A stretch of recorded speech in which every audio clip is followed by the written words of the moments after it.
सर्वमंगल्य मांगल्ये शिवे सर्वार्थ साधिके शरण्ये त्र्यंबिके गौरी नारायणी नमस्तुते। जयंती मंगला काली भद्रकाली कपालिनी दुर्गा क्षमा शिवा धात्री स्वाहा स्वधा नमस्तुते। शरणागत दिनार्थ परित्राण परायणी सर्वशक्ति हरे देवी नारायणी नमस्तुते। ये हूँ माँ भद्रकाली पीठ। ये कौ पुरातन कालरू ए पीठ प्रसिद्धि लाभ करिछि। माँकर जेतेबेले सतींकर देह विच्छेद हला सेतेबेले सबुठी तांकर अंग खंडे खंडे पड़ीथिला जोठी पड़ीथिला जहाँ सेठी सब ठाकुराणीकर पीठ होइछि। एठी भी सतींकर देहावशेष किछि पड़ीथिला से दिनठू ए पीठ भद्रकाली पीठरे प्रसिद्धि लाभ करिछि। बहु भक्त एठी को आसंती आ जहाँ मनस्कामना करती ताहा तांकर पूरण हो जाए। आम घर चरंपा आमे सबु वर्ष एठिक आसू ठाकुराणी दर्शन करने को। रज समय ठाकुराणी को छुईकरी दर्शन करार भी आमे सौभाग्य लाभ करूँ।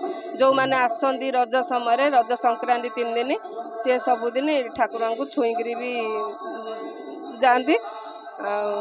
पीठ हूँ समस्त मनस्कामना पूरण करने पीठ। ठाकुराणीकर एठी सर्वसिद्धि लाभ करती जो मैंने एठी साधना करती साधक मैंने एठिक आसती तमांकर साधना पूरण करने से पीठ सबुठी भारत आ भारत बाहर भी प्रसिद्धि लाभ करिछि।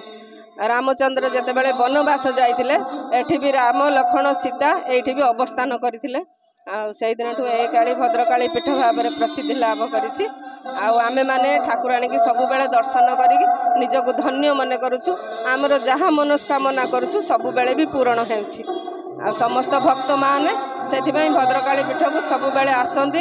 ठाकुराणी भी जीवंत प्रतिमा समस्त मनस्कामना पूरण करुवा ठाकुराणी को जुगे जुगे दंडवट कोटि दंडवट कोटि दंड।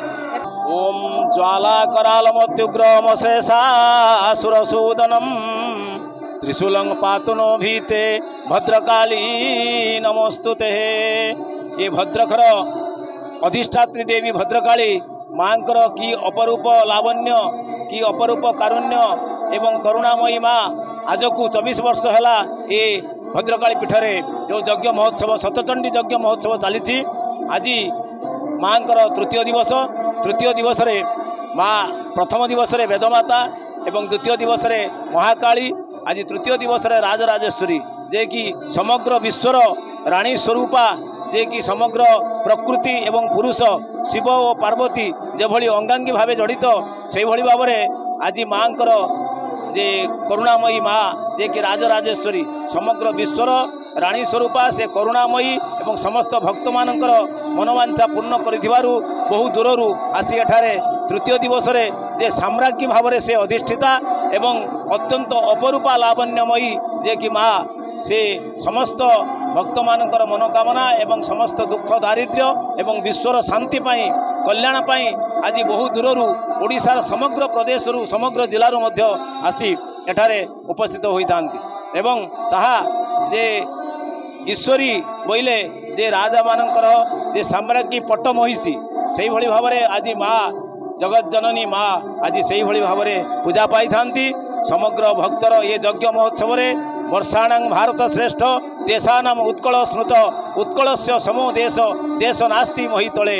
ये समग्र पृथ्वी रे एवं विश्वर शांति पाई एवं कल्याण पाई भक्तर मंगल कामना पाई आज तृतीय दिवस रे जे राजमहिषी रूप से अभिषिक्त होती एवं राज सिंहासन ने जेभली राजा एवं रानी अभिषिक्त होती से भाव में आज समग्र विश्वर रानी स्वरूपा जे कि आमर भद्रकाली से कराल बदना नुहे से होचंती अत्यंत कोमलतार स्वरूप।